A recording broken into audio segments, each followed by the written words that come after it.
تو وہ جمعے کو اکثر چلے جاتے ہیں لاہور. تو انہوں نے کہا کہ میں نے جانا ہے. میں نے کہا جی کابینہ کے اجلاس کے فوراً بعد میں نے آپ کے پاس آنا ہے، کیونکہ مجھے پتہ ہے کہ جو پہلی بریفنگ ہوگی کابینہ کی اس میں جو مجھ سے پہلا سوال کیا جائے گا وہ یہ کہ الیکشن کرا رہے ہیں کہ نہیں کرا رہے ہیں، اور کرا رہے ہیں تو کب کرا رہے ہیں.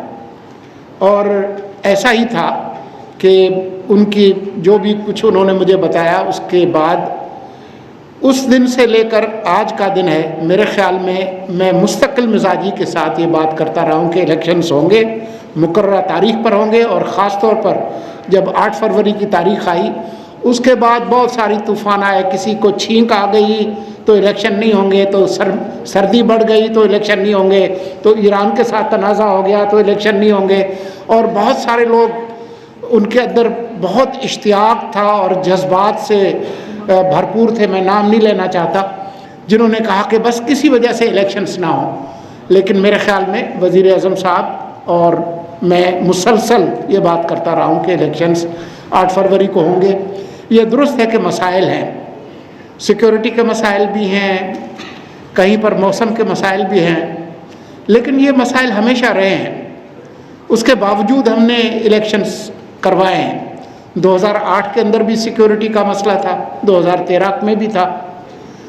پاکستان کے جو پہلے بالغ راجدہی کے جو انتخابات ہوئے تھے 7 دسمبر 1970 کو، وہ دسمبر کے مہینے میں ہوئے تھے.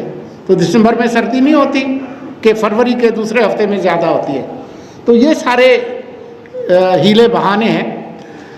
جو چیلنجز ہیں وہ حقیقی ہیں. پاکستان آج ایک مختلف طرح کے جو بحران ہیں ان کا سامنا کر رہا ہے. دہشت گردی کی واپسی، سیکیورٹی کا معاملہ، معاشی مسائل، جس طرح عامر ضیاء نے بھی آپ کو بتائے کہ جی کس طریقے سے جو اسٹیٹ اونڈ انٹرپرائزز کے جو لاسز ہیں 1000 ارب سے زیادہ، جو ٹیکس ایویژن ہے ریٹیل سیکٹر میں، ہول سیل میں، جو ریئل اسٹیٹ کے اندر جو ٹیکس ایویژن ہے جس کا کافی ذکر ہوتا ہے، آپ کے ٹیکس ریفارمز جس طریقے کے جن کی ضرورت ہے، آپ کی لوکل گورنمنٹس، آئین کے اندر ہم نے لکھ دیا ہے 140 اور 140A، لیکن بدقسمتی سے ہمارے ہاں بہت ساری جو جمہوری حکومتیں ہیں انہوں نے مقامی حکومتوں کو بالکل مفلوج کر کے رکھا ہوا ہے.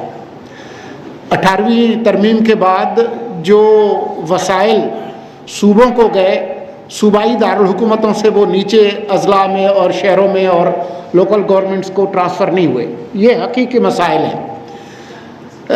جو لیول پلینگ فیلڈ کے جو مسائل ہیں وہ بھی ہیں، لیکن میں نے پہلے بھی کہا تھا اور آج بھی یہ میں کہوں گا کہ جب تک کیمپین فائنانس ریفارمز نہیں ہوتے کہ جس میں عام آدمی، مڈل کلاس کے لوگ الیکشنز میں حصہ لے سکیں، تو بنیادی طور پر جو الیکشنز ہیں وہ آپ اس ملک میں اشرافیہ کو منتخب کرنے کے لیے ہی کرتے ہیں، کیونکہ عوام براہ راست اس میں حصہ نہیں لیتی.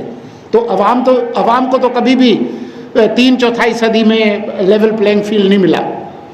تو حقیقی جمہوریت تو تب آئے گی نا جب مڈل کلاس اور لوور مڈل کلاس اور ورکنگ پیپل جو ہے وہ اپنے آپ کو الیکشنز میں کھڑے ہو سکیں گے. ہمارے ہاں جمہوریت کی بہت بات ہوتی ہے کہ جی فلاں پارٹی کہہ رہی ہے کہ جی ہمیں لیول پلینگ فیلڈ نہیں ملا.